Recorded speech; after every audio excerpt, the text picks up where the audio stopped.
நிஜமாவே நீங்க திமுக எதிர்க்கிறீங்கன்னா, நிஜமாவே திமுகவுக்கு டேமேஜ் ஏற்படுத்தணுன்றதான் உங்களோட எண்ணமா இருந்ததுன்னா பிரச்சனைகளை கையில் எடுத்திருப்பீங்க. ஒண்ணு பிரச்சனைகளை எடுக்கிறதே கிடையாது. வெறுமனே ஸ்டாலின், உதயநிதி, அப்புறம் திமுக இப்படி மேலோட்டமா பேசிட்டு போறது. அதை தாண்டி வழியே இல்லாம பிரச்சனையை எடுத்தாலும் பிரச்சனையை டீப்பா பேசுறது கிடையாது. ரெண்டாவது இன்னொரு சிக்கல் என்னன்னா, பிரச்சனையை டைவர்ட்டும் பண்ணுவாங்க. அதான் நீங்க சொன்ன மாதிரி நிஜமாவே சீரியஸா அந்த பிரச்சனை பேசிட்டு இருப்பான். இவங்க பாத்தீங்கன்னா ஒரு புரிதலும் இல்லாம மேலோட்டமா ஏதாவது பேசுவாங்க. இவங்களுக்கு ஃபுல்லா மீடியா அட்டென்ஷன் கிடைக்கும். அதனால இது ஒரு பெரிய ஆபத்தான ஒரு கட்சி. ரொம்ப நாள் நிக்க முடியாதுன்றது நான் கேரண்டியோட சொல்றேன். 26க்கு அப்புறம் பாருங்க, 26ல இருந்து 29 வரைக்கும் 3 வருஷம் இருக்கு. டெஃபினட்டா அவர் திரும்பவும் களத்துல இறங்குவார். இப்ப ஜனநாயகன் வந்து கடைசி படம் இல்ல, 100% இருக்காது. நேற்றைக்கு முன்தினம் டிவிகேவோட பொதுக்குழு கூட்டம் நடந்துச்சு. ரொம்ப ஓவராகவே ஆதவ் அர்ஜுனா அந்த மேடையில பேசியிருக்கிறாரு. நீங்க அதை பார்த்தீங்களா? ஒண்ணுமே இல்லை, திமுகவை காப்பாத்திட்டு இருக்காங்க அவங்க. நான் அவ்வளவுதான் சொல்லுவேன். மேலோட்டமா நம்ம அப்பாவியா பார்த்தோம்னா இவங்க ஏதோ திமுகவை பயங்கரமா விமர்சிக்கிற மாதிரி தெரியும். இந்த வருத்தப்படாத வாலிபர் சங்கம்ல சூரியும் சிவகார்த்திகேயன் சண்டை போடுவாங்களா, அப்புறம் ஒருத்தர் வந்து 2 பேரும் ஓரமா போய் சண்டை போடுவாங்கன்னு போவாங்கல்ல, சவுண்டு தான் கொடுப்பாங்களே தவிர கிட்டே நெருங்க மாட்டாங்க பாருங்க. இது ஏறக்குறைய அந்த மாதிரியான ஒரு ஸ்டண்ட் தான். நிஜமாவே நீங்க திமுக எதிர்க்கிறீங்கன்னா, நிஜமாவே திமுகவுக்கு டேமேஜ் ஏற்படுத்தணுன்றதுதான் உங்களோட எண்ணமா இருந்ததுன்னா பிரச்சனைகளை கையில் எடுத்திருப்பீங்க. இந்த பொதுக்குழுக்கு முன்னாடி என்ன நடந்தது? கோயம்புத்தூர்ல ஒரு பெண் பாதிக்கப்படுறாங்க, செக்ஷுவலா அபியூஸ் பண்ணப்படுறாங்க. அந்த இஷ்யூவை நீங்க கையில் எடுத்திருக்கலாம். தூய்மை பணியாளர்கள் மரீனா கடல்ல இறங்கி போராடுறாங்க ஒரு 2 days முன்னாடி, அந்த இஷ்யூவை நீங்க கையில் எடுத்திருக்கலாம். அது போக ஏகப்பட்ட இஷ்யூஸ் இன்னைக்கு களத்துல இருக்கு. பள்ளிக்கரணை மார்ஷலான்ஸா ஆக்கிரமிக்கிறாங்க, எவ்வளவு பிரச்சனைகள் இருக்கு. இதெல்லாம் நீங்க எடுத்தீங்கன்னா திமுகவுக்கு சிக்கல். களத்துக்கு வரணும், போராடணுமே. நீங்க இஷ்யூஸ் மட்டும் பேசுங்க சார், ஆன்டி இன்கம்பன்சி கிரியேட் ஆயிடும். களத்துக்கு வரவங்க எல்லாம் வருவாங்க. ஆனா இவங்க ரொம்ப புத்திசாலிங்க. எப்படின்னா அதெல்லாம் எதுவுமே பேசல, திமுகவோட தவறுகளை எதுவுமே பேசல. ஆனா ஸ்டாலின் 8 தடவை பேசுவார் விஜய். திமுகன்ற கட்சியை ஸ்பெசிபிக்கா அட்டாக் பண்ணுவாரு. சோ அவங்களோட பிளானே என்னன்னா, ஸ்டாலினோட வீக்னஸ் இருக்கு பாருங்க, அவரு நிர்வாக ரீதியா சில விஷயங்களை சரியா செய்யல பாருங்க, அதை டச் பண்றதே கிடையாது. திமுகவோட அட்மினிஸ்ட்ரேஷன்ல இருக்கிற ப்ராப்ளம் இருக்கு பாருங்க, அதை டச் பண்றது கிடையாது. மேல திமுகன்ற பேரோட தான் சண்டை போடுறது, ஸ்டாலின்ற அந்த பேரோட தான் சண்டை போடுறது. நீங்க சண்டை போட வேண்டியது அந்த அரசியல் கட்சியோட. சோ அப்ப நீங்க அந்த கட்சியோட ஃபெயிலியர்ஸ் எல்லாம் எடுக்கணும். அப்படி எடுத்தீங்கன்னா நான் சொல்லுவேன், ரைட்டு, நீங்க நல்லா தைரியமா இறங்கி சண்டை போடுறீங்கன்னு. இது சண்டையே கிடையாது, சும்மா இவங்க விளையாண்டுட்டு இருக்காங்க மாத்தி மாத்தி. சோ இவங்க ஒரு நரேட்டிவ் பில்ட் பண்ண பிளான் பண்றாங்க. திமுகவுக்கும் தாவேக்காவுக்கும் தான் மோதலாம். அது என்ன, அதை பத்தி சொல்ல வேண்டிய அவசியமே இல்லை. இது நீங்க நரேட்டிவ் பில்ட் பண்ண ட்ரை பண்றீங்க. நீங்க செய்ய வேண்டியது என்னன்னா அரசியல் பண்ணணும் திமுக எதிர்த்து. அத திமுகவுக்கும் தாவேக்காவுக்கும் தான் மோதலான்றத நான் முடிவு பண்ணிக்கிறேன். நீங்க அரசியல் பண்ணுங்க, அது திமுகவுக்கு எதிராக இருக்கா இல்லையான்றத நான் முடிவு பண்ணி. எதிர்கட்சி யாருன்றத மக்கள் முடிவு பண்ணுவாங்க. திமுக எதிர்க்கிறது அதிமுகவா தாவேக்காவான்றத. நீங்க அரசியலே பண்ணாம ஒரு இஷ்யூவை கையில் எடுக்காம, எனக்கு தெரிஞ்சு எஸ்ஐஆர் மட்டும் பேசினார் அவரு. எஸ்ஐஆர் தவிர வேற எதுவுமே பேசல, ஒரு இஷ்யூ கூட கையில் எடுக்கல. எஸ்ஐஆருமே திமுக ஸ்ட்ராங்கா கையில் எடுக்கிற இஷ்யூ. இந்த கோவை சட்டக்கல்லூரி மாணவி பாலியல் வன்கொடுமை செய்யப்பட்டதற்கு கூட சும்மா அடையாளத்துக்கு ஒரு ஆர்ப்பாட்டம் நடத்திட்டு அதோட முடிச்சுக்கிட்டாங்க. அதுக்கப்புறம் அதை பத்தி எதுவும் பேசின மாதிரி கேக்குறது என்னன்னா, விஜய் அவர்கள் பேசுறாரு ஸ்டேஜ்ல வந்து, இந்த கட்சியை பொறுத்தளவுல விஜயை தவிர வேற யாருக்கும் எந்த பவரும் கிடையாது. விஜய் ஒரு விஷயத்த பேசினா அந்த விஷயத்துக்கு வெயிட்டேஜ் இருக்கும், அதை தாண்டி வேற எதுவும் கிடையாது. விவசாயிகள் பிரச்சனையை பத்தி நீங்க அன்னைக்கு பேசியிருக்கலாம், மாணவி பிரச்சனையை பத்தி பேசியிருக்கலாம், தூய்மை பணியாளர்களை பத்தி பேசுறதுக்கு ஆளே இல்ல. நீங்க வீட்டுல கூப்பிட்டு பேசுனீங்களா அவங்கள? அப்ப என்ன சொன்னீங்க? களத்துக்கு வர நான் தயாரா இருக்கேன், ஆனா அவங்க தான் நானே வந்து நாங்களே வந்து பாக்குறோம் நாங்கலாம் சொன்னீங்கல்ல. இப்ப அந்த மக்கள் இவ்வளவு கஷ்டப்பட்டு போராடிட்டு இருக்காங்க, அரசு ஒடுக்குது, ஏன் வாய் திறக்காம அமைதியா கடல்லையே இறங்கிட்டாங்க, போய் நிக்கலாம்ல? ஏன் அவங்களுக்கு நிக்க வேண்டியதானே? இப்ப குறைந்தபட்சம் ஒரு அறிக்கை விடலாம்ல, அவங்களுக்கு ஆதரவா ஒரு வீடியோ போடலாம்ல? எதுவும் கிடையாது. சோ உங்களுக்கு திமுகவை எக்ஸ்போஸ் பண்ணக்கூடிய வேலைகளை நம்ம செஞ்சிடக்கூடாதுன்றது ரொம்ப கவனமா இருக்கீங்க. எப்ப அதை செய்யறீங்கன்னா, எதிர்கட்சிகள் சில இஷ்யூஸை கையில் எடுக்கும் போது ஒரு வழி இல்லாம நீங்களும் அதை கையில் எடுக்கிறீங்க. அப்ப என்ன ஆகுது? எதிர்கட்சிகளுக்கு கிடைக்கக்கூடிய அந்த ஊடக வெளிச்சம் உங்களுக்கு கிடைக்குது, அந்த இஷ்யூவை டைவர்ட் பண்ணிடுறீங்க. சோ அப்ப மட்டும்தான் வெளில வரீங்க. ஒரு இஷ்யூவை ஸ்ட்ராங்கா மற்றவங்க எடுத்தானா நீங்க கையில் எடுக்கிறீங்க. விவசாயிகள் பிரச்சனை அப்படிதான், எதிர்கட்சிகள் ஸ்ட்ராங்கா அந்த விஷயத்தை கையில் எடுக்கிறாங்க. அதுக்கப்புறம் சார் அப்படி மெதுவா வந்து ஒரு அறிக்கையை மட்டும் வெளியிடுறாரு. அதுக்கப்புறம் நம்ம ஊடகங்கள் என்ன பண்ணுவாங்க? விஜய் வந்து அறிக்கையை விட்டாரு, விஜய் எப்படி பண்ணிட்டார், அறிக்கையை இப்படி விட்டார். அவ்வளவுதான், அதிமுகவுக்கு ஓட்டு கம்மியாகும் அது என்னெல்லாமோ பேச ஆரம்பிச்சிருவாங்க ஒரு அறிக்கையை வச்சுட்டு.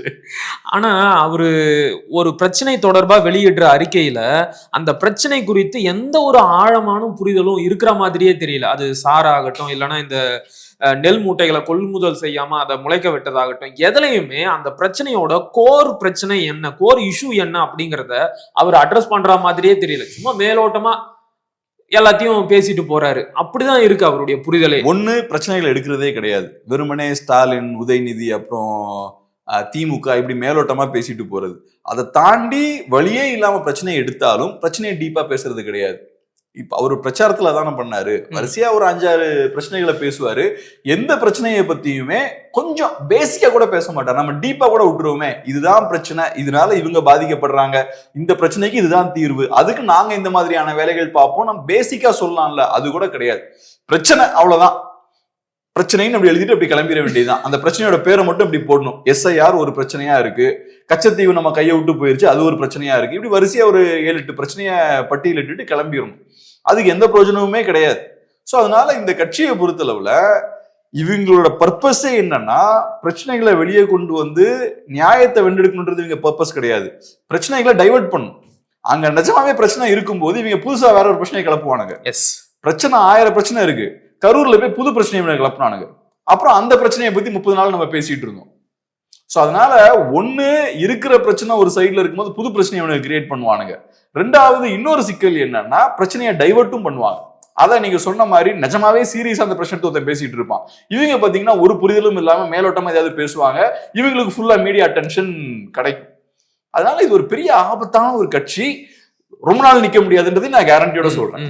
இந்த கரூர் பிரச்சனைக்கு அப்புறம் தாவேகாவும் விஜயும் அதிமுக பாஜக கூட்டணிக்கு போயிருவாங்க, பாஜக அதற்கான வேலைகளை செய்ய தொடங்கிருச்சு அப்படின்னு எல்லாம் அரசியல் களத்துல எல்லாருமே பேசினாங்க, நான் உட்பட பேசிக்கிட்டு தான் இருந்தோம். ஆனா இந்த பொதுக்குழு கூட்டத்துல மறுபடியும் ஒரு தீர்மானத்தை நிறைவேற்றி இருக்கிறாங்க, விஜய் தான் முதலமைச்சர் வேட்பாளர் அப்படின்னு.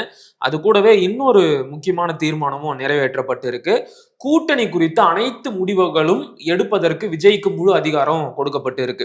இதை எப்படி புரிஞ்சுக்கலாம்? நான் கூட்டணிக்கு வர்றதுக்கு தயார் இல்லை அப்படிங்கிறத சொல்றாரா, இல்லைன்னா கூட்டணிக்கு வருவேன், அதற்கான முடிவையும் நான் தான் எடுப்பேன், அதை பின்னாடி சொல்றேன் அப்படிங்கிற மாதிரி சொல்ல வராரா? சிம்பிள்ங்க. அவர் சொல்றது என்னன்னா, போட்டி யாருக்கும் டிவிகே டிஎம்கேன்னு அவர் சொல்றாரு.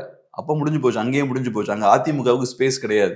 போட்டின்றது திமுகவுக்கும் தாவேகாவுக்கும் தான். இங்க அதிமுகவுக்கு என்ன ஸ்பேஸ் இருக்கு? சோ ஃபர்ஸ்டே அதிமுக இவங்க நம்ம கிட்ட வருவாங்க அப்படின்ற அந்த எதிர்பார்ப்பு அவங்களுக்கு இருந்திருக்க கூடாது. மேபி அது இருந்திருக்கலாம், அதை வெளிப்படுத்திருக்க வேண்டிய அவசியம் கிடையாது. அதை ஓப்பனா ரொம்ப வெளிப்படுத்திட்டாங்க. ஸோ இன்னைக்கு ஒரு டிபேட்டாகவும் அது மாறிடுச்சு. தாவேகாவோட அதிமுக கூட்டணி வைப்பாங்கன்றது ஒரு பேசு பொருளா மாறிடுச்சு. அப்புறம் இப்ப ரிவர்ஸ் போயாச்சு. ஸோ அதனால கூட்டணி இருக்காதுங்க. அவர் செய்யக்கூடிய அரசியல் பார்த்தா அவர் கிளியர் கட்டா, இப்ப நேத்து அவர் பேசினார்ல, கடைசியா முந்தானேத்து பேசினார்ல, அவர் பேசின பேச்சால திமுகவுக்கு எந்த பாதிப்பும் கிடையாது. நான் சொன்ன மாதிரி திமுக வர்சஸ் டிவிக்கே நரேட்டிவ் செட் பண்றாரு, அது திமுகவுக்கு நல்லதுதான். பாதிப்பு யாருக்குன்னு பார்த்தா அதிமுகவுக்கு தான். ஏன்னா அதிமுகவை அவர் ரிப்ளேஸ் பண்றாரு. அதிமுக இருக்கக்கூடிய இடத்துல டிவிகேவை பொசிஷன் பண்றாரு, இபிஎஸ் இருக்கக்கூடிய இடத்துல விஜயை பொசிஷன் பண்றாரு. சோ அப்படி பண்ணா யாருக்கு பாதிப்பு? அதிமுக ஸ்பேஸ் அவர் தூக்குறாரு. அதிமுகவோட ஸ்பேஸை தூக்குனா அது திமுகவுக்கு தான் நல்லது. ஏன்னா விஜய் என்ன வேணாலும் சொல்லலாம், ஆனா களத்துல இன்னைக்கு திமுக எதிர்க்கிற கட்சினா அதிமுக தான். சோ நிஜமான எதிரிய ஓரம் கட்டிக்கிட்டு போலியா ஒரு கட்டமைப்பை உருவாக்குறாங்க. திமுகவும் இதை விரும்புதுன்றது ஒண்ணு, இந்த மாதிரியான ஒரு நரேட்டிவ்க்கு அவங்க ஸ்பேஸும் கிரியேட் பண்ணி தராங்க. இப்ப நம்ம எல்லாருக்கும் தெரியும், மீடியால திமுகவுக்கு எதிரான விஷயங்கள் எதுவும் வர்றது கிடையாது. அப்ப இந்த நரேட்டிவை திமுகவால கண்ட்ரோல் பண்ண முடியுது. அப்ப விஜய்க்கு இங்க ஸ்பேஸ் நிறைய கிடைக்குதுன்னா அவங்களோட ஆசீர்வாதம் அது கிடைக்குது. கரெக்ட். அப்ப அவங்களுக்கு தேவை இருக்கு, அதனால விஜய் பத்தி நிறைய பேச விடுறாங்க. இன்னைக்கு அதிமுகவை பத்தி எதுவும் பேச மாட்டேங்கிறாங்களே, மற்ற கட்சிகளை பத்தி எல்லாம் பேச மாட்டேங்கிறாங்களே. அப்படி இருக்கும்போது விஜய்க்கு இவ்வளவு ஸ்பேஸ் கிடைக்குது. சோ திமுகவுக்கு எதிரான நியூஸை சப்ரஸ் பண்ண தெரிஞ்ச திமுகவுக்கு விஜய் நியூஸையும் சப்ரஸ் பண்ண முடியும். அவங்க இந்த நியூஸ் வர்றது நல்லதுதான். ஏன் நல்லது? அதிமுகவை ஓரம் கட்டிடலாம், இவங்க ஏதாவது சர்க்கஸ் பண்ணிக்கிட்டே இருப்பாங்க, அதை வச்சு டைவர்ட் பண்ணலாம். ரெண்டாவது, ஒரு உண்மையான எதிரியோட சண்டை போடுறதை விட இந்த மாதிரியான ஒரு கட்டமைப்போட ஒரு போலி பிம்பத்தோட சண்டை போடுறது ஈஸி. 24 நீங்க பாஜகவோட சண்டை போட்டீங்க, பாஜக களத்துல கிடையவே கிடையாது. நிஜமான எதிரி அதிமுக. சோ இல்லாத ஒரு எதிரியோட இப்ப நம்ம செவருக்கு முன்னாடி போய் நின்றுகிட்டு நம்ம நல்லையை பார்த்து சண்டை போட்டுருக்கோம்ல, அந்த மாதிரிதான். சோ இல்லாத ஒரு எதிரியோட சண்டை போடுறது ஈஸி. ஸோ அதனால அந்த விஷயத்த அவங்க பண்றாங்க. அதனால நான் எப்படி பாக்குறேன்னா, விஜயோட அந்த கடைசி ஸ்பீச் இருக்கு பாருங்க, அது திமுகவை அட்டாக் பண்ணதோ இல்லையோ, அதனால பாதிப்பு அதிமுகவுக்கு தான். இப்ப திமுகவிற்கு இதுல லாபம் இருக்கு, அதனால தான் விஜய்க்கு இவ்வளோ ஸ்பேஸ் கொடுக்குறாங்க அப்படின்னு சொல்றீங்க. விஜய் தனியா நின்னா அதிமுக பாஜக கூட்டணிக்கு பெருத்த சேதம் ஏற்படும். அத பாஜக மட்டும் அனுமதிக்குமா என்ன? எப்பாடுபட்டாவது இப்ப இந்த கரூர் சம்பவத்திற்கு பிறகு ஏதோ ஒரு விதத்துல விஜயோட பிடி வந்து பாஜக கிட்ட சிக்கிருச்சு அப்படின்னு சொல்றாங்க. அதற்காக தான் சிபிஐ விசாரணையும் நடந்துகிட்டு இருக்கு. ஏதோ ஒரு விதத்துல சிபிஐய பாஜக இப்படி எல்லாம் பயன்படுத்த தான் செய்யுது. அப்படி இருக்கும்போது பாஜக விஜயை விட்டு வச்சிருமா தனியா? சிம்பிளுங்க. இப்ப நம்ம இதுக்கு முன்னாடி நான் உங்கள்கிட்ட பேசினான்னு தெரியல, ரெகுலரா நிறைய இடங்கள்ல பேசினது என்னன்னா, கரூர் சம்பவத்துக்கு அப்புறம் சூழல் மாறுது. கரூருக்கு முன்னாடி இருந்த சூழல் என்னன்னா, கூட்டணி கிடையாது அதிமுகவோட அப்படின்றதுல விஜய் தெளிவா இருந்தார். ஆனா கரூர் சம்பவத்துக்கு அப்புறம் அதிமுக கூட கூட்டணி ஓகே, அது கூட பாஜக இருக்கு, அதனால வரமாட்டேன் அப்படின்னு சொன்னாரு. ஏதோ ஒண்ணு. ஆனா அதிமுக கூட கூட்டணி இல்லை, ஏன்னா பாஜக களத்துல இருக்காங்க. ஆனா கரூர் சம்பவத்துக்கு அப்புறம் சூழல் மாறுது. மேபி இங்க உள்ள கொண்டு வரலாம் அப்படின்ற மாதிரி பாக்குறாங்க. ஏன்னா பாஜக சென்ட்ரல்ல பவர்ல இருக்காங்க, அவங்க கையில நிறைய பவர்ஸ் இருக்கு, ஏதோ ஒண்ணு பண்ணி கொண்டு வந்துருவாங்கன்ற ஒரு நம்பிக்கை வருது. அப்பவே நம்ம சொன்ன விஷயம் என்னன்னா, விஜய் அவர்களை பொறுத்தளவுல அவருக்கு பொலிட்டிக்ஸ் கிடையாது. அரசியல் இருக்கவன் ஒரு அரசியல்வாதி என்ன பண்ணுவான்னா, ஒரு பிரச்சனை வந்ததுன்னா மக்கள்கிட்ட தான் வருவான். மக்கள்கிட்ட வந்து இந்த மாதிரி பிரச்சனைகள்லாம் இருக்கு, நம்மளை கார்னர் பண்றாங்க, நீங்க தான் எங்களுக்கு சப்போர்ட். ஸோ மக்களோட அந்த சப்போர்ட் தான் அந்த கட்சிக்கு ஒரு பெரிய ஒரு பலமா இருக்கும். ஆனா விஜயும் சரி, இந்த கட்சிக்காரங்களும் சரி, எவனுமே வெளில வரல. இவங்க என்ன பண்றாங்க, இப்ப உள்ளுக்குள்ள வந்து லாபி பண்றாங்க. இல்ல வீட்டுக்கு உட்காந்து அதுக்கு அர்த்தம் தானே, மேல இருந்து லாபி பண்றாங்க. ஸோ அப்பவே நம்ம புரிஞ்சுக்க வேண்டிய விஷயம் என்னன்னா, இவங்க எந்த பக்கம் போவாங்கன்றத எது தீர்மானிக்கும்னா, யாருக்கிட்ட நல்லா பலமான பெரம்பு இருக்கு அதுதான் தீர்மானிக்கும். திமுக கிட்ட நல்லா ஸ்ட்ராங்கான பெரம்பு இருந்ததுன்னா விஜய் தனியா நிற்பார். பாஜக கிட்ட ஸ்ட்ராங்கான பெரம்பு இருந்ததுன்னா விஜய் அந்த பக்கம் போயிடுவார். சோ இப்ப நம்ம புரிஞ்சுக்க வேண்டியது என்ன, இப்ப திமுக கிட்ட தான் ஸ்ட்ராங்கான பெரம்பு. ஏன்னா தமிழ்நாட்டை பொறுத்தளவு தமிழ்நாட்டுல பிலிம் இண்டஸ்ட்ரி எல்லாம் ஃபுல்லா இவங்க கண்ட்ரோல் இருக்கக்கூடிய ஒரு இண்டஸ்ட்ரி தான். சோ அதனால நீங்க அவங்க எல்லாம் மீறி தமிழ்நாட்டுல எதுவும் சினிமா. விஜய் வந்து திரைத்துறையை விட்டு முழுமையா அரசியலுக்கு வந்துட்டாரு. அப்படிலாம் வரல, அவர் அப்படிலாம் வரவும் மாட்டார். 26க்கு அப்புறம் பாருங்க, 26ல இருந்து 29 வரைக்கும் 3 வருஷம் இருக்கு. டெஃபினட்டா அவர் திரும்பவும் களத்துல இறங்குவார். அப்ப ஜனநாயகன் வந்து கடைசி படம் இல்ல, 100% இருக்காது. உங்களுக்கு ஒரு வேல்யூ இருக்க வரைக்கும் உங்களை காணாமல் போக விட யாரும் அனுமதிக்க மாட்டார்கள். இன்னைக்கு விஜய் பொலிட்டிக்ஸ்ல திரும்ப கம்பேக் கொடுக்குறாரு, ஒரு 40 நாள் கழிச்சு வெளில வர்றாரு. நிறைய பேர் சொன்னது என்னன்னா விஜய் வெளில ஓடிடுவார்லாம் சொன்னாங்க. அப்பவும் நம்ம சொன்னது என்னன்னா, விஜய்க்கு இங்க விஜயோட தேவை இருக்கு. திமுகவுக்கும் விஜயோட தேவை இருக்கு, பாஜகவுக்கும் விஜயோட தேவை இருக்கு. திமுகவோட தேவை வேற, அவங்களோட தேவை வேற. ஆனா 2 பேருக்குமே இவங்களோட தேவை இருக்கு. சோ அப்படி இருக்கும்போது விஜயை காணாம போட விட மாட்டாங்க. விஜயே வெளில போகணும்னு நினைச்சாலும் நிக்கணும், நின்னுதான் ஆகணும், அப்படிதான் பண்ணுவாங்க. அதனால சினிமாலையும் அதே மாதிரிதான்.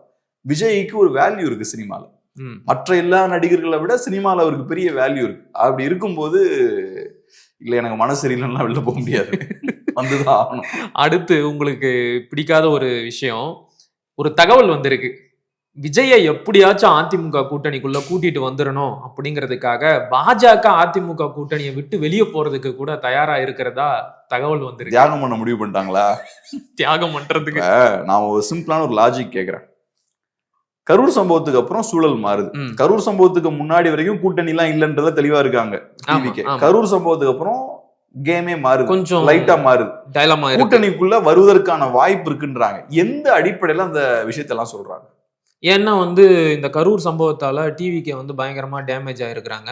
இப்போ அவங்களுக்கு வந்து ஒரு சப்போர்ட் தேவைப்படுது. பாஜக நினைத்தால் சிபிஐ யூஸ் பண்ணி ஏதாவது விஜயை காப்பாற்ற முடியும். அதுதான் லாஜிக் இல்லையா? சோ அப்ப விஜய் உள்ள கொண்டு வரணும்னா அதிமுகனால முடியுமா, பாஜகவால முடியும்? பாஜகவால தான் முடியும். அப்ப பாஜக அந்த கூட்டணி இல்லைன்னா எப்படி நீங்க உள்ள கொண்டு வரீங்க விஜய? இல்ல அதான் சொல்றீங்களே நீங்களே, தியாகம் பண்றாங்க, நாங்க கூட்டிட்டு வந்துடுறோம், நாங்க வெளியேறிக்கிறோம், நீங்க 2 பேரும் கூட்டணி வச்சு திமுகவை வீழ்த்துருங்க. இதுல பாஜகவுக்கு என்ன லாபம் இருக்கு? எங்களோட போக்கஸ் எல்லாம் 2029 நாடாளுமன்ற தேர்தல் தான், சட்டமன்ற தேர்தல் வந்து எங்களுக்கு பெரிய விஷயம் கிடையாது அப்படிங்கிற மாதிரி சொல்றாங்க. 26ல டிவிகேவை வச்சு அதிமுக ஜெயிச்சாங்கன்னா அப்புறம் 29ல டாடா பாய் பாய் தான். ஏற்கனவே 24ல கழட்டி விட்டாச்சு பாஜகவை, 29ல அதான் பண்ணுவாங்க. இப்ப ஜெயிச்சுட்டாங்கன்னா அதுக்கப்புறம் கம்ஃபர்டபுளா அப்புறம் பாத்துக்கலாம், 44ல பாத்துக்கலாம்ன்றாங்க. அப்படிலாம் அவ்வளவு அப்பாவியெல்லாம் பாஜக இருக்க மாட்டாங்க. இதுல பாஜகவுக்கு எந்த லாபமுமே இல்லை. கரெக்ட், லாபம் சொல்ற மாதிரி பாஜக விஜயை தூக்கி உள்ள உட்கார வச்சு அப்புறம் வெளில போய் சீட்ஸ் எல்லாம் இழந்து அதுக்கப்புறம் 29ல நமக்கு லாபம் இருக்குன்னு யோசிக்க முடியாது. 29 என்ன நடக்கலாம். 26ல அதிமுக ஜெயிச்சாச்சுன்னா ஸ்ட்ராங் ஆயிருவாங்க. நான் ஒண்ணு சொல்றேன், இபிஎஸ் மட்டும் ஒரு எலெக்ஷன்ல ஜெயிச்சாச்சுன்னா அடுத்து ஜெயலலிதா அவர்கள் மாதிரி அவரு ஒரு பெரிய லீடர் ஆயிருவார். அதிமுகவோட கேரக்டர் அதுதான். அதுக்கப்புறம் எல்லாருமே அட்டென்ஷன்ல வந்துருவாங்க. அப்புறம் அவரு பாஜகவை எதிர்பார்க்க மாட்டாரு. பாஜக தேவையே இல்லை அவருக்கு. அதுக்கப்புறம் அவரு ஒரு இண்டிபெண்டா ஸ்ட்ராங்கான லீடரா மாறிடுவாரு. சோ அதனால அதை விரும்பவும் மாட்டாங்க பாஜக. ஏன்னா அவர் இண்டிபெண்டான ஒரு ஸ்ட்ராங்கான லீடரா மாறிட்டாருன்னா பாஜக ரோலே இருக்காது. இன்னைக்கு பாஜகவுக்கு 10% ஓட்டு கிடைக்கிறது அவங்களுக்கு டேமேஜ் ஏற்படுத்தி அந்த ஓட்டை இன்க்ரீஸ் பண்ணிருக்காங்க. எல்லாம் ஆன்டி டிஎம்கே ஓட்ஸ் தானே. சோ அப்படி இருக்கும்போது இபிஎஸ் அவர்கள் ரொம்ப ஸ்ட்ராங் ஆகி ஜெயலலிதா மாதிரி ஸ்ட்ராங்கான லீடரா இருக்கிறதுலாம் அவங்க விரும்ப மாட்டாங்க. சோ அந்த மாதிரியான வேலைகள் எல்லாம் வெளில இருந்து கண்டிப்பா பண்ண மாட்டாங்க, வாய்ப்பே இல்லை. சரி, அடுத்து ஸ்பெஷல் இன்டென்சிவ் ரிவிஷன் தமிழ்நாட்டிலையும் தொடங்கிட்டாங்க. இது குறித்து பல்வேறு கருத்துக்கள் தெரிவிக்கப்படுது. குறிப்பா அதிமுக பாஜக இதை ஆதரிக்கிறாங்க. திமுக உட்பட மற்ற எல்லா கட்சிகளும் இதை எதிர்க்கிறாங்க. நாம் தமிழர் கட்சி இன்னும் ஒரு படி மேல போய் இது தமிழ்நாட்டு அரசியலுக்கே ரொம்ப ஆபத்தானது, வட மாநிலத்தவர் இங்க ஓட்டுரிமை பெற்றால் அது தமிழ்நாட்டோட அரசியல் சூழலையே மாத்திரும் அப்படின்னு சொல்றாங்க. அந்த ஆபத்து நெருங்கிருச்சோ? இப்ப எஸ்ஐஆரை பொறுத்தளவுல 2 ஆங்கிள் இருக்கு. ஒண்ணு, இப்ப இருக்கக்கூடிய திமுகவும் காங்கிரஸும் எதிர்ப்பதற்கான முக்கியமான காரணம் என்னன்னா, பாஜக மைனாரிட்டி ஓட்ஸ் எல்லாம் நீக்கிடுறாங்க, ஒடுக்கப்பட்ட மக்களோட ஓட்ஸை நீக்கிடுறாங்க, அப்புறம் பெண்களோட ஓட்ஸ் எல்லாம் நீக்கிடுறாங்க. இப்படிலாம் பண்ணும்போது எங்களுக்கு பாதிப்புகள் அதிகமா இருக்கு. ஸோ எலெக்ஷனை மேனிப்புலேட் பண்றதுக்காக எஸ்ஐஆரை யூஸ் பண்றாங்க அப்படின்றது காங்கிரஸ் பார்ட்டியும் திமுக வைக்கக்கூடிய குற்றச்சாட்டு. இதுல எனக்கு பெரிய உடன்பாடு இல்லை. ஏன்னா அதை ப்ரூவ் பண்றதுக்கான டேட்டா அவங்க கிட்ட இல்லை. நேற்றைக்கு கூட ராகுல் காந்தி ஹரியானாவில் ஒரு மாநிலத்தையே திருடி இருக்கிறாங்கன்னு அவ்வளோ எவிடன்ஸோட ஒரு குற்றச்சாட்டு ரொம்ப ஸ்பெசிபிக்கா இருக்குங்க. இப்ப நீங்க கர்நாடகால ஒரு தொகுதியில இந்த மாதிரியான வாக்கு திருட்டு நடந்திருக்கு நீங்க சொல்றீங்க. ஏதோ ஒரே வீட்டுல 20 வாக்குகள் இருக்கு, இந்த மாதிரிலாம் நிறைய சொல்றீங்க. அதெல்லாம் இருக்குதுன்னா அதை சரி செய்யறதுக்கு தான் எஸ்ஐஆர் இல்லையா? ஸோ ஃபேக் வாக்குகள்லாம் இருக்கு, அதை ஃபுல்லா நீங்க ரிமூவ் பண்ணும், அதுக்காக தான் எஸ்ஐஆர். ஆனா நீங்க வைக்கக்கூடிய குற்றச்சாட்டு என்னன்னா, பொலிட்டிக்கலா எஸ்ஐஆரை பிஜேபி யூஸ் பண்றாங்க. அதாவது காங்கிரஸ் பார்ட்டி ஓட்ஸ் எல்லாம் அவங்க நீக்குறாங்க. அதை நீங்க பொலிட்டிக்கலா ப்ரூவ் பண்ணணும்ல. பொலிட்டிக்கல் மோட்டிவோட இந்த விஷயங்கள் பண்ணிருக்காங்கன்றத ப்ரூவ் பண்ணணும்ல. அதுக்கு உங்ககிட்ட டேட்டா இல்லையே. வெறுமனே மைனாரிட்டி ஓட்ஸை நீக்குறாங்க, பெண்கள் ஓட்ஸை நீக்குறாங்க, ஒடுக்கப்பட்டவர்கள் ஓட்ஸை நீக்குறாங்கன்னா அதுக்கு வேற காரணங்களும் இருக்கலாம். ஏன்னா அவங்க கிட்ட தான் டாக்குமெண்ட்ஸ் கம்மியா இருக்கும். பரவலா நீங்க எப்பவுமே எடுத்துக்கிட்டீங்கன்னா விளிம்புநிலை மக்களுக்கு டாக்குமெண்ட்ஸ் கம்மியா இருக்கும். சோ ஒடுக்கப்பட்ட மக்கள் பெரும்பாலும் பினான்சியலாவும் பின்தங்கினவங்களா இருப்பாங்க. பெண்களும் அதே மாதிரி பார்த்தோம்னா டாக்குமெண்ட்ஸ் ஆண்கள்ட்ட அதிகமா இருக்கும், பெண்கள்ட்ட அதிகமா. டாக்குமெண்ட்ஸ் இல்ல அப்படிங்கறதுனால ஒருத்தருடைய வாக்குரிமையை பறிக்கலாமா, வாக்காளர் பட்டியல இருந்து நீக்கலாமா? அதுதான் இப்ப கொஸ்டின். அது கிடையாது. இப்ப டாக்குமெண்ட் இல்லைன்னு வாக்காளரோட அந்த உரிமையை பறிக்கிறீங்கன்னா அதனால பாதிப்பு 2 கட்சிக்கும் இருக்கும், பாஜகவுக்கும் இருக்கும், காங்கிரஸுக்கும் இருக்கும். இங்க கொஸ்டின் என்னன்னா, பொலிட்டிக்கல் மோட்டிவேஷனோட காங்கிரஸ் வாக்காளர்களோட வாக்குகளை நீக்கிறீங்களான்றதான் கேள்வி. அப்படி நீக்கினாதான் பாஜகவுக்கு ப்ராஃபிட் இருக்கும். அந்த ஆங்கிள் நீங்க கரெக்டா ப்ரூவ் பண்ணணும்னு நான் சொல்ல வரேன். அதை நீங்க கரெக்டா ப்ரூவ் பண்ணீங்கன்னா கண்டிப்பா எஸ்ஐஆர் வேண்டாம். இப்ப எஸ்ஐஆரால சில அசௌகரியங்கள் இருக்குன்னா அது எல்லாருக்கும் பாதிப்பு ஏற்படுத்தும். இப்ப எக்ஸ்ட்ரா ஒரு 10 டாக்குமெண்ட் கேட்கறாங்கன்னு வச்சுப்போம், அது காங்கிரஸுக்கு மட்டும் இல்ல, எல்லா வாக்காளர்களையும் அது பாதிக்கும். அதுல காங்கிரஸ் காரங்களும் இருப்பாங்க, பாஜக காரங்களும் இருப்பாங்க. ஆனா இங்க ஸ்பெசிபிக்கான குற்றச்சாட்டு என்னன்னா, பிஜேபி இதை ஒரு ஆயுதமா பயன்படுத்துறாங்கன்றதுதான் அவங்களோட குற்றச்சாட்டு. அதுக்கான டேட்டாவை நீங்க ஃபர்னிஷ் பண்ணுங்கன்ற. அது போக இன்னொரு முக்கியமான விஷயம் என்னன்னா, தமிழ்நாட்டுல இப்பதான் ஸ்டார்டே பண்ணிருக்காங்க. நீங்க எதை பேஸ் பண்ணி அதை சொல்றீங்க? இவங்க ஏமாத்துறாங்கன்னு சொல்றீங்க. சோ நடக்கட்டும், டேட்டாவை எடுங்க, ப்ரூவ் பண்ணுங்க. அதை நீங்க ப்ரூவ் பண்ணணும். அதான் என்னோட விருப்பம். 3 மாசத்துல எப்படி முடியும்? அது கரெக்ட் தான், அது தப்பு தான். அது டைம் இன்னும் நிறைய எடுத்திருக்கணும், இன்னும் நல்லா முன்னாடியே பண்ணிருக்கணும், லாஸ்ட் மினிட்ல பண்ணிருக்க கூடாது. அந்த விஷயங்கள்லாம் இருக்கு. அதுதான் இதெல்லாம் நான் ஏத்துக்கவே இல்லை. இந்த பிரச்சனை இருக்கு. நீங்க நிறைய டாக்குமெண்ட்ஸ் கேட்கறதுலயுமே எனக்கு உடன்பாடு கிடையாது. ஆனா என்னோட பேசிக்கான பாயிண்ட் புரிஞ்சுக்கோங்க. சீக்கிரமா 3 மாசம் நடத்துறதால ஸ்பெசிபிக்கா காங்கிரஸுக்கோ பாஜகவுக்கோ பாதிப்பு கிடையாது. அது எல்லாருக்குமே பாதிப்பு தான். வாக்காளர்கள் எல்லாருமே பாதிக்கப்படுறாங்க இல்லையா?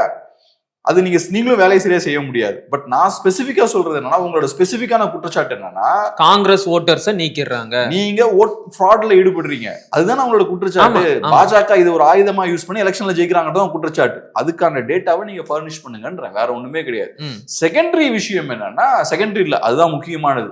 வெளிமாநிலத்தவர்கள் அதிகமா இங்க உள்ள சேர்க்கிறாங்கன்னா அது டேஞ்சர்.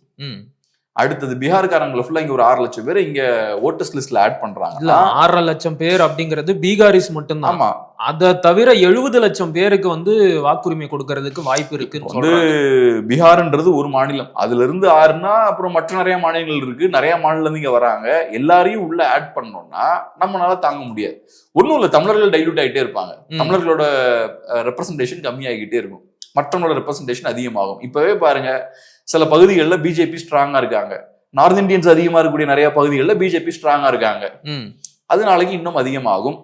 நேச்சுரலா நார்த் இந்தியன்ஸ் என்ன பண்ணுவாங்கன்னா அவங்க நேஷனல் பார்ட்டிஸை ப்ரிஃபர் பண்ணுவாங்க. அப்ப இத வந்து இப்படி சொல்லலாம் இல்லையா, பாஜக தனக்கான ஓட்டர்ஸை தமிழ்நாட்டுல திட்டமிட்டு உருவாக்குறாங்க அப்படி சொல்லலாம். அதை கண்டிப்பா பார்க்கலாம். இது பாஜக மட்டும் கிடையாது, எல்லா நேஷனல் பார்ட்டிஸுமே இதை பண்ணுவாங்க.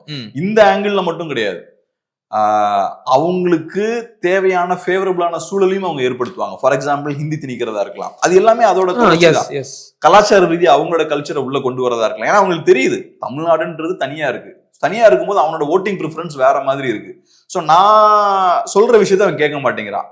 அப்ப தமிழ்நாட்டையும் நார்த் இந்தியன் ஸ்டேட் மாதிரியே மாத்திடுவோம், அங்க இருக்கக்கூடிய கலாச்சாரம், அங்க இருக்கக்கூடிய மொழி, இந்த விஷயங்கள்லாம் உள்ள கொண்டு வந்தாச்சுன்னா தமிழ்நாடு மற்ற ஸ்டேட் மாதிரி ஆயிடுவாங்க, எனக்கு ஓட் போடுவாங்க. அதுதான் திடீர்னு அந்த சேஞ்ச் நடந்துச்சுன்னா இங்க ஒரு பெரிய பிரச்சனை வராதா? இங்கன்னு இல்ல, எல்லா இடத்துலயும் நடக்கும். நீங்க எக்ஸ்ட்ரா வெளியில இருந்து நிறைய ஆட்களை உள்ள ஒரு இடத்துக்குள்ள கொண்டு வரீங்கன்னா எந்த மாநிலத்திலயும் பிரச்சனை வரும், எந்த நாட்டிலையும் பிரச்சனை வரும். பிரிட்டன்ல நடக்கக்கூடிய விஷயம் அதுதான், யூரோப்ல நீங்க எல்லா நாடுகளையும் நடக்கக்கூடிய பிரச்சனை அதுதான். இன்னைக்கு ரைட் விங் பார்ட்டிஸ் ஏன் வேகமா வளர்றாங்கன்னா இந்த மாதிரியான இமிகிரேஷன் நிறைய பேரை நீங்க உள்ள விடுறீங்க. அதே மாதிரி தமிழ்நாட்டிலயும் நீங்க நிறைய பேரை இன்ஜெக்ட் பண்ணீங்கன்னா தமிழ் நேஷனலிசம் க்ரோ ஆகும், இங்கேயும் வலதுசாரி அரசியல் க்ரோ ஆகும், அதுதான் நடக்கும். ஸோ அதனால அது நடக்கும்ன்றது ஒண்ணு. ஆனா மக்களுக்கு நிறைய பிரச்சனைகளும் வரும்ல, மக்கள் அந்த அரசியலை நோக்கி போறாங்கன்னா களத்துல நிறைய பிரச்சனைகள் வரும். கண்டிப்பா இங்க வேலை இழப்பு ஏற்படும், நம்ம மக்கள் வேலை இழப்பாங்க, அதுக்கப்புறம் பொலிட்டிக்கல் ரெப்ரசன்டேஷன் நம்ம கம்மியாகும், அதுக்கப்புறம் ஃபைட் பண்ண வேண்டிய தேவை இருக்கும், இந்த சிக்கல்கள்லாம் வருது. ஸோ அதனால ஒரு பேலன்ஸ் இருக்கிறது நல்லது, ரொம்ப எக்ஸ்ட்ரீமா போகக்கூடாது. அப்படி எக்ஸ்ட்ரீமா போறதும் ரொம்ப ஷார்ட் டேர்ம்ல ரொம்ப எக்ஸ்ட்ரீமா போகக்கூடாது. டக்குன்னு ஒரே எலெக்ஷன்ல 6 லட்சம் பேர் இன்ஜெக்ட் பண்றதா இருக்கலாம், நீங்க சொன்ன மாதிரி 60 லட்சம் பேர், அது தெரியல 60 பண்ணுவாங்களான்னு தெரியல. 6 லட்சம்ங்கிறது பீகாரிஸ் மட்டும், அதை தாண்டி மற்ற மாநிலத்தில இருந்து வந்தவங்களுக்கும் சேர்த்து இந்த 6 பண்ணுவாங்களான்றதே இன்னும் 100% உறுதி ஆகல. பட் பண்ணாங்கன்னா கண்டிப்பா நிறைய சிக்கல்கள் வரும். எல்லாத்தையும் அட் அ டைம்ல நம்மளால உள்வாங்க முடியாது. ஒரு சொசைட்டி இருக்குன்னா அந்த சொசைட்டிக்குள்ள மக்கள் உள்ள வந்து இன்டகிரேட் ஆகிறதுக்கு டைம் ஆகும். அதுவும் பெரிய நம்பர் உள்ள போனாங்கன்னா இன்டகிரேட் ஆக மாட்டாங்க, கொஞ்சம் கொஞ்சமா கொஞ்சம் எண்ணிக்கையில இன்டகிரேட் ஆகலாம். ஸோ அதுக்கு டைம் கொடுக்கணும், எண்ணிக்கையும் கம்மியா இருக்கணும். அட் அ டைம்ல நிறைய பேரை உள்ள திணிக்கிறீங்கன்னா பிரச்சனை வரும், நிறைய சிக்கல்கள் வரும். தமிழ்நாடோட பொலிட்டிக்கல் கேரக்டரையும் அது மாற்றும், அது நமக்கும் ஆபத்து. கலவரங்கள் வருவதற்கும் வாய்ப்பு இருக்கு இல்லையா, நிறைய பிரச்சனைகள் வரலாம், நிறைய பிரச்சனைகள் வரலாம். இப்ப ஒண்ணும் இல்லை, இப்ப பார்த்தா நார்த் இந்தியன்ஸ் இப்ப ஆர்கனைஸ் ஆயிட்டாங்க. ஒரு பிரச்சனை வந்ததுன்னா பட்டுன்னு அவங்க ஒண்ணு சேர்றாங்க, அடுத்து தமிழர்களும் ஆர்கனைஸ் ஆவாங்கல்ல. ஏன்னா இது மெஜாரிட்டி தமிழ்ஸ் ஸ்டேட். இப்ப யூகேல தான் நடந்தது. ஃபர்ஸ்ட் என்ன ஆகுதுன்னா மைக்ரன்ஸ் வந்து ஆர்கனைஸ் ஆகுறாங்க, ஸோ மாஃபியாஸா ஃபார்ம் ஆகுறாங்க, கேங்ஸ் ஃபார்ம் ஆகுறாங்க. சில நேரங்களில் நம்ம சேர்ந்துதான் நமக்கு ப்ரொடெக்ஷன், வெள்ளக்காரங்க அடிக்கிறதுக்கு வாய்ப்பு இருக்கு. ஸோ நம்ம ஒரு 10-20 பேராவே சேர்ந்துருப்போம், மொத்தமா நமக்குள்ள ஒரு அண்டர்ஸ்டாண்டிங் இருக்குன்னு அவன் சேர்றான். அதுக்கப்புறம் இப்ப அவன் சேர்ந்ததுக்கு அப்புறம் இவனும் ஒண்ணு சேர ஆரம்பிக்கிறான் பொலிட்டிக்கலா, இவன் அடுத்து 1.5 லட்சம் பேர் மொபிலைஸ் ஆகிறான். ஸோ அதனால ஃபர்ஸ்ட் நீங்க ஒண்ணு சேரும்போது உங்களுக்கு பவர் கிடைக்குது, அதுக்கப்புறம் மெஜாரிட்டி அங்க ஒண்ணு சேரும்போது அந்த பவர் அவன் திருப்பி அங்கிருந்து பறிச்சிடறான். ஸோ அதனால இது ஒரு ப்ராசஸ் தான், நடக்கிற ஒவ்வொரு விஷயத்துக்கும் ஆப்போசிட் ரியாக்ஷன் இருக்கும். அதனால செய்ய வேண்டிய விஷயங்களை ரொம்ப கவனமா தான் செய்யணும், கன்சிடர் பண்ணி தான் பண்ணுவாங்கன்னு நினைக்கிறேன். ஏன்னா அவங்களுக்கும் தெரியும் இந்த மாதிரியான விஷயங்கள் மாஸ் ஸ்கேல்ல இதெல்லாம் பண்ணா கண்டிப்பா பிரச்சனைகள் வரும். ஸோ அதை கேர்ஃபுல்லா தான் பண்ணுவாங்கன்னு நினைக்கிறேன். சரிண்ணா, பல கருத்துக்களை ரொம்ப விரிவா பகிர்ந்துகிட்டீங்க, மிக்க மகிழ்ச்சி, நன்றி. நன்றி.